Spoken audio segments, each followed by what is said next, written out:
আসসালামু আলাইকুম everyone, welcome to my channel. একটা ডিম আর 1 কাপ ময়দা দিয়ে তৈরি হয়ে যাবে বিকেলের জন্য এই মজাদার নাস্তাগুলো। আজকে আমি আপনাদের সঙ্গে শেয়ার করব বিকেলের নাস্তার জন্য খুবই মজাদার ডিমের পিঠা। ডিমের পিঠা বা ময়দার পিঠা যেটাই হোক না কেন, তৈরি করতে সময় লাগবে মাত্র 10 মিনিট। খেতে কিন্তু এই পিঠাগুলি আমার কাছে অনেক বেশি ভালো লেগেছে। আশা করছি আপনাদের কাছেও অনেক ভালো লাগবে। চলুন তাহলে কথা না বাড়িয়ে চলে যাচ্ছি পুরো রেসিপিতে। প্রথমে একটি মিক্সিং বোলে নিয়ে নিচ্ছি একটা ডিম।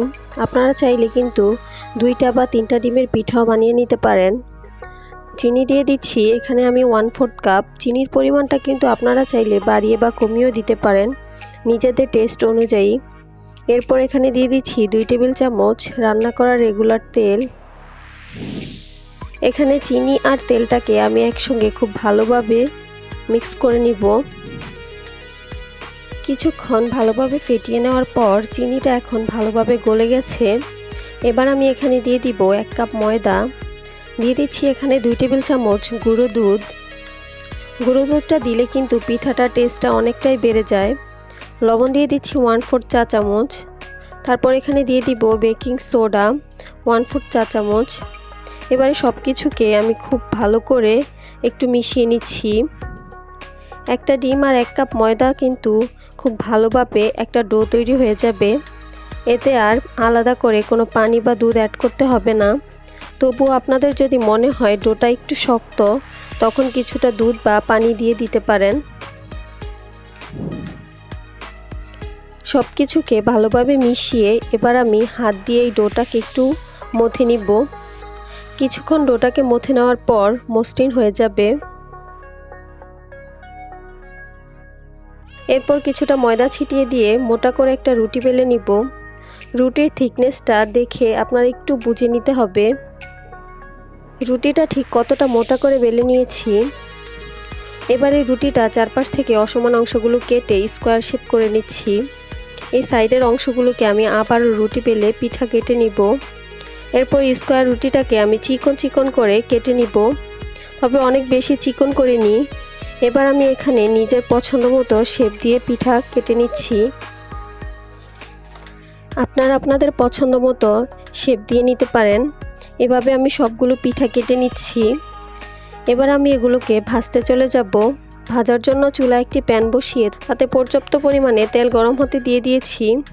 তেলটা গরম হয়ে আসলে তখন আমি একটা একটা করে বেশ অনেকগুলো পিঠা দিয়ে দিয়েছি। পিঠাগুলি যখন তেলে দিব, তেলটা কিন্তু তখন খুব ভালোই গরম থাকবে। এরপর পিঠাগুলি যখন ফুলে উঠবে তখন আমি চুলার হিটটাকে কমিয়ে দিব। কেননা চুলাটা বাড়ানো থাকলে পিঠাগুলোর উপর থেকে অনেক বেশি দ্রুত কালার চলে আসবে আর ভিতর থেকে কাঁচা রয়ে যাবে। তাই চুলার কম হিটে জাল করে পিঠাগুলিকে উল্টে পাল্টে ভেজে নিতে হবে একদম গোল্ডেন ব্রাউন কালার আসা পর্যন্ত। আর দেখতেই পাচ্ছেন পিঠাগুলি কিন্তু খুব সুন্দরভাবে ফুলে উঠেছে। আর এই পিঠাগুলি যত বেশি ফুলে উঠবে খেতে তত বেশি মজা লাগে। এবার আমার পিঠাগুলি ভাজা হয়ে গেছে। এখন আমি একটা ছাঁকনিতে করে তেল ঝরিয়ে উঠিয়ে নিচ্ছি। দেখেই তো নিলেন মাত্র 10 মিনিটে কিন্তু তৈরি হয়ে গেল এই মজাদার পিঠা। হুটহাট মেহমান আপ্যায়নের জন্য একদমই পারফেক্ট একটা রেসিপি। খুবই কম সময়ে ঝটপট তৈরি করে নেওয়া যায়। আশা করছি আমার আজকের রেসিপিটি আপনাদের কাছে খুব ভালো লেগেছে আর সহজও লেগেছে। আজকে আমি আটা আর ডিম দিয়ে বিকেলের জন্য খুবই মজাদার একটি নাস্তা তৈরি করে দেখাবো। এই নাস্তাগুলো আপনারা একবার তৈরি করলে 1 মাসের মতো সংরক্ষণ করে রাখতে পারবেন। নাস্তা বা পিঠা যেটাই বলেন না কেন, এটা তৈরি করা অনেক বেশি সহজ আর খেতে কিন্তু অনেক বেশি মজাদার। বিকেলের চায়ের সঙ্গে খেতে কিন্তু দারুণ লাগবে। কোনো ঝামেলা নেই, 10 মিনিটের মধ্যেই বেশ অনেকগুলো পিঠা তৈরি করে নেওয়া যাবে। আশা করছি আমার আজকের রেসিপিটি আপনাদের কাছে খুব ভালো লাগবে আর সহজে লাগবে। চলুন তাহলে কথা না বাড়িয়ে চলে যাচ্ছি পুরো রেসিপিতে। প্রথমেই আমি একটা মিক্সিং বোলে নিয়ে নিচ্ছি 2টা ডিম। এখানে দিয়ে দিচ্ছি আমি 1/2 কাপ চিনি। 1/2 কাপ চিনিতে কিন্তু খুব বেশি একটা মিষ্টি হবে না, তবে আপনারা চাইলে আরও কিছুটা মিষ্টি বাড়িয়েও দিতে পারেন। 1/2 চা চামচ দিয়ে দিচ্ছি লবণ। এবার চিনি আর ডিমটাকে খুব ভালোভাবে ফেটিয়ে নিব। চিনিটা ভালোভাবে গলে গিয়ে মিশে যাওয়া পর্যন্ত ফেটিয়ে নিতে হবে। একটু সময় নিয়ে মেশাতে হবে যাতে চিনিটা খুব ভালোভাবে গলে যায়। ডিমেরা যেন কোনো লাম্পস না থাকে। যারা ডিমের স্মেলটা পছন্দ করেন না তারা এখানে চাইলে ভ্যানিলা এসেন্স দিতে পারেন অথবা এলাচ গুঁড়া দিতে পারেন, তবে সেটা সামান্য পরিমাণে। প্রায় 3 থেকে 4 মিনিটের মতো খুব ভালোভাবে আমি সব কিছুকে ফেটিয়ে নিয়েছি। চিনিটা গলে গিয়ে মিশে গেছে আর ডিমটাও ফেটানো হয়ে গেছে। এবার আমি এখানে দিয়ে দিচ্ছি 1.5 কাপ আটা। আমি প্রথমে 1.5 কাপ দিচ্ছি, তারপর যদি প্রয়োজন মনে হয় তাহলে আরও দিব। 1 টেবিল চামচ দিয়ে দিচ্ছি কালো জিরা। তেল দিয়ে দিচ্ছি আমি এখানে 2 টেবিল চামচ। এবারে সব কিছুকে আমি খুব ভালোভাবে মিশিয়ে নিচ্ছি। মিশিয়ে নিয়ে একটা শক্ত ডো তৈরি করে নিব। আপনারা আটার পরিবর্তে ময়দা দিয়েও কিন্তু এই পিঠাগুলো বানিয়ে নিতে পারবেন। প্রথম অবস্থায় এই ডোটাকে অনেক বেশি স্টিকি মনে হবে, হাতে লেগে লেগে আসবে, তবে কিছুক্ষণ মাখাতে মাখাতে দেখবেন আস্তে আস্তে ঠিক হয়ে যাবে। আমি প্রায় 2 থেকে 3 মিনিটের মতো মথে নেওয়ার পর ডোটা এখন ঠিক এরকম হয়েছে। 2টা ডিমের জন্য আমার এখানে 2 কাপ আটা লেগেছে, তবে আটার পরিমাণটা আপনাদের আরও কম বা বেশিও লাগতে পারে। দেখতেই পাচ্ছেন একদম স্মুথভাবে ডোটা তৈরি হয়ে গেছে, একদমই হাতে লেগে আসছে না। আর এই ডোটা কিন্তু অনেক বেশি শক্ত না, আবার অনেক বেশি সফটও না। এবার আমি এই ডোটাকে 2টা ভাগে ভাগ করে নিয়েছি। একটা ডো থেকে আমি মোটা একটা রুটি বানিয়ে নিব। তার জন্য আমি একটা বোর্ডের উপর কিছুটা আটা ছড়িয়ে মোটা করে একটা রুটি বানিয়ে নিব। রুটিটা এমনভাবে বেলে নিতে হবে রুটির চারপাশটা যেন একদমই সমান থাকে, কোনো অংশ উঁচু বা কোনো অংশ নিচু এরকম যাতে না থাকে। দেখতেই পাচ্ছেন আমি একটা মোটা করে রুটি বানিয়ে নিয়েছি। আমি রুটিটার থিকনেসটা একটু দেখিয়ে দিচ্ছি। দেখতেই পেলেন রুটির থিকনেসটা ঠিক কেমন হয়েছে। পিঠাগুলি কাটার জন্য আমি একটা গোল কুকি কাটার নিয়েছি। আপনাদের কাছে যদি এরকম কুকি কাটার না থাকে কোনো বয়ামের মুখ নিতে পারেন। এবার একটু খেয়াল করলে দেখতে পারবেন আমি পিঠাগুলোকে ঠিক কিভাবে কেটে নিচ্ছি। পিঠাগুলো কেটে নেওয়ার পর সত্যি অনেক সুন্দর লাগে। আপনারা চাইলে কিন্তু যে কোনো রকমের ডিজাইনের পিঠা তৈরি করে নিতে পারবেন, তাতে স্বাদের কোনো পরিবর্তন হবে না। আমি বাকি সবগুলো পিঠাকে ঠিক এইভাবে কেটে নিচ্ছি। কেটে নেওয়ার পর সবগুলো পিঠাকে ছড়ানো পাত্রে উঠিয়ে নিচ্ছি। পিঠা কেটে নেওয়ার পর যে বাড়তি অংশগুলো থাকবে আমি সেগুলোকে আবারও রুটি বেলে ভালোভাবে তারপর আবারও কেটে নিব। সবগুলো পিঠা বানিয়ে নেওয়ার পর এবার আমি ভাজতে চলে যাচ্ছি। একটা প্যানে আমি পরিমাণ মতো তেল গরম করে নিয়েছি। তেলটা যখন সামান্য গরম হয়ে আসবে আর তখন আমি বেশ অনেকগুলো করে পিঠা দিয়ে দিব। অতিরিক্ত গরম তেলে পিঠাগুলি দেওয়া যাবে না, তাহলে পিঠার উপরের অংশ অনেক বেশি দ্রুত কালার চলে আসবে আর ভেতরটা কাঁচা রয়ে যাবে। তারপর চুলার হিটটাকে আমি মিডিয়াম আর লো হিটের মাঝামাঝি রেখে পিঠাগুলোকে ভেজে নিব।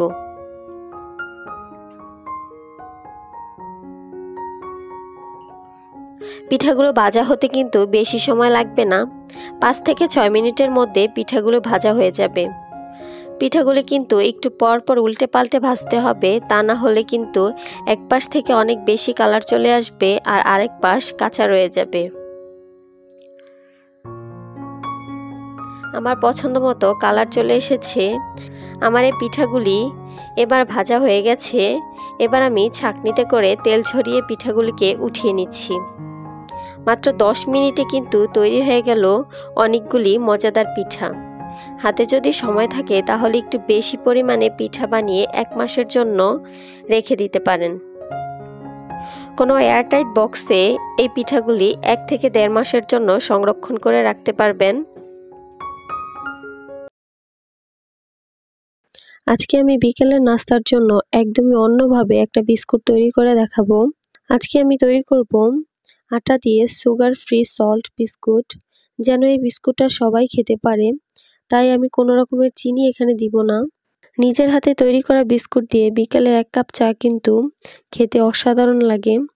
বিস্কুট তৈরি করে খাওয়ার পর আমি বুঝেছি এটা যে খেতে এতটাই মজা হয়, আর আমার বাসায় অনেক বেশি পছন্দ করেছে।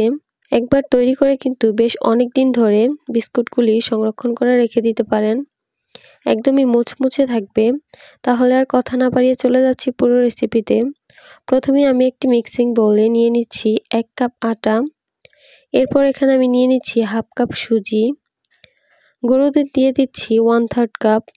এবার দিয়ে দিব এখানে আমি লবণ, এখানে আমি 1 চা চামচ লবণ নিয়েছি, আর এই 1 চা চামচ লবণে কিন্তু বিস্কুটের মধ্যে লবণটা একটু বেশি হবে। যেহেতু আমি এখানে কোনো রকমের চিনি দিব না, তাই লবণটা যদি বেশি হয় এই বিস্কুটটা খেতে অনেক বেশি ভালো লাগবে। এখন আমি এই সব কিছুকে একসঙ্গে খুব ভালোভাবে মিশিয়ে নিচ্ছি। শুকনো উপকরণগুলোকে ভালোভাবে মিশিয়ে নেওয়ার পর এবার আমি এখানে দিয়ে দিচ্ছি 2 টেবিল চামচ রান্না করার রেগুলার তেল। একটু ভালোভাবে মিশিয়ে নিচ্ছি, তেলটা যেন শুকনো উপকরণগুলোর সঙ্গে খুব ভালোভাবে মিশে যায় সেদিকে খেয়াল রাখতে হবে। তেলটা দেওয়ার পর আমি আবারও সব কিছুকে খুব ভালোভাবে মিশিয়ে নিয়েছি। এবার আমি এখানে অল্প অল্প করে নর্মাল টেম্পারেচারে থাকা পানি দিয়ে একটা ডো তৈরি করে নিব। আপনারা চাইলে কিন্তু পানির পরিবর্তে এখানে লিকুইড দুধও ব্যবহার করতে পারেন। যেহেতু আমি এখানে গুঁড়ো দুধ দিয়েছি, তাই এখানে আমি আর দুধ না দিয়ে পানিটা দিয়েই ডোটা তৈরি করে নিচ্ছি। একসঙ্গে পানিটা দিব না, এতে করে ডোটা ঠিকঠাক ভাবে তৈরি হবে না। আমি অল্প অল্প করে দিব আর মিশাতে থাকবো। ডোটাকে কিন্তু খুব বেশি সফট বা খুব বেশি নরম করে ফেলা যাবে না, ডোটা একদমই নরমালভাবে তৈরি করতে হবে। পানির পরিমাণটা আমি বলে দিচ্ছি না, তাই আপনারা দেখে একটু বুঝে নিতে হবে ডোটা কিভাবে আমি তৈরি করছি। ডোটাকে আমি 2 থেকে 3 মিনিটের মতো খুব ভালোভাবে মথে নিব, এতে করে ডোটা কিন্তু সফট হবে আর একদমই স্মুথ হবে, তবে অনেক বেশি সফট হবে না। এবার এই ডোটা দিয়ে আমি একটা রুটি বানিয়ে নিচ্ছি। ডোটাকে আমি একটা ছড়ানো জায়গায় রেখে বেলে নিব। যদি মনে হয় ডোটা বেশি আছে তাহলে এটাকে 2 ভাগে ভাগ করেও নিতে পারেন। রুটিটাকে আমি এইভাবে বেলে নিব, না বেশি খুব মোটা হবে না বেশি খুব পাতলা হবে। বিস্কুটগুলো ঠিক আমরা যেরকম রাখতে চাইবো সেভাবেই রুটিটাকে বেলে নিব। তবে রুটিটা খুব বেশি মোটা করে বেলে নিলে বিস্কুটগুলো কিন্তু মুচমুচে হবে না। রুটিটা বেলে নেওয়া হয়ে গেলে রুটির চারপাশের অসমান অংশগুলোকে আমি কেটে স্কোয়ার শেপ করে নিব। চারপাশের এই অংশগুলো আমি আবার রুটি বেলে নিয়ে বিস্কুট তৈরি করে নিব। বিস্কুটগুলো যেরকম রাখতে চাচ্ছি আমি ঠিক সেভাবে এগুলোকে কেটে নিব। আপনারা চাইলে চওড়া করে নিতে পারেন, আবার চাইলে চিকন করেও বিস্কুটগুলোকে কাটতে পারেন। আমি একটু চিকন করে এগুলোকে কাটবো। প্রথমে লম্বা করে কেটে নিলাম, এরপর আবার মাঝখান থেকে কেটে নিচ্ছি। এরপর সবগুলোকে আমি একটু আলাদা আলাদা করে সরিয়ে রাখবো। বিস্কুটগুলোকে একটু ডিজাইন করার জন্য আমি একটা নাইফ দিয়ে লম্বা লম্বা করে দাগ কেটে নিচ্ছি। ভাজার পর কিন্তু এগুলো দেখতে খুবই ভালো লাগবে। এবার আমার সবগুলো বিস্কুট তৈরি করা হয়ে গেছে, এখন আমি এগুলোকে ভাজতে চলে যাব। তার জন্য চুলায় একটি প্যান বসিয়ে আমি পরিমাণ মতো তেল গরম করে নিয়েছি। তেলটা যখন কিছুটা গরম হয়ে আসবে এবার আমি একে একে অনেকগুলো বিস্কুট দিয়ে দিব। এখানে কিন্তু বেশ অনেকগুলো বিস্কুট একসঙ্গে দেওয়া যাবে, কোনো সমস্যা হবে না। তেলটা কিন্তু অতিরিক্ত গরম করে নেওয়া যাবে না, তাহলে কিন্তু উপর থেকে অনেক বেশি দ্রুত কালার চলে আসবে আর ভেতর থেকে ভাজা হবে না। একবার নেড়ে চেড়ে সবগুলোকে আলাদা করে নিচ্ছি। চুলার হিটটাকে লো মিডিয়ামের মাঝামাঝি রেখে বিস্কুটগুলোকে আমি ভেজে নিব। একদম ব্রাউন কালার হয়ে আসা পর্যন্ত ভাজতে হবে। একটু পরপর কিন্তু উল্টে পাল্টে দিতে হবে, তা না হলে বিস্কুটগুলো চারপাশ থেকে সমানভাবে কালারটা আসবে না। একটু সময় নিয়ে বিস্কুটগুলোকে ভেজে নিতে হবে। আমার প্রায় 8 থেকে 10 মিনিটের মতো সময় লেগেছে বিস্কুটগুলি ভাজতে। বিস্কুটগুলো যখন ভাজা হয়ে যাবে একদম খুব সুন্দর একটা কালার চলে আসবে, তখন আমি তেলটা ঝরিয়ে এগুলোকে তুলে নিব। আপনারা হয়তো দেখে বুঝতে পারছেন বিস্কুটগুলো কতটা মুচমুচে হয়েছে। এয়ারটাইট বক্সে রেখে এগুলো কিন্তু 10 থেকে 15 দিনের মতো ঠিক এরকমই মুচমুচে থাকবে। যেহেতু এখানে কোনো রকমের চিনি দেইনি, তাই সবাই এই বিস্কুটগুলি খুবই পছন্দ করবে। বিস্কুটটা খেতেও কিন্তু আমার কাছে অনেক বেশি মজা লেগেছে। আপনারা চাইলে কিন্তু এখানে চিনি দিয়েও কিন্তু বিস্কুটগুলো তৈরি করে নিতে পারেন। আশা করছি আমার আজকের রেসিপিটি আপনাদের কাছে অনেক ভালো লেগেছে আর সহজও লেগেছে। যদি ভালো লেগে থাকে অবশ্যই আমার চ্যানেলটি সাবস্ক্রাইব করবেন আর পাশে থাকা বেল বাটনটি ক্লিক করে রাখবেন আমার পরবর্তী ভিডিওর নোটিফিকেশন সবার আগে পাওয়ার জন্য। আজকে এ পর্যন্তই। সবাই ভালো থাকবেন। আল্লাহ হাফেজ।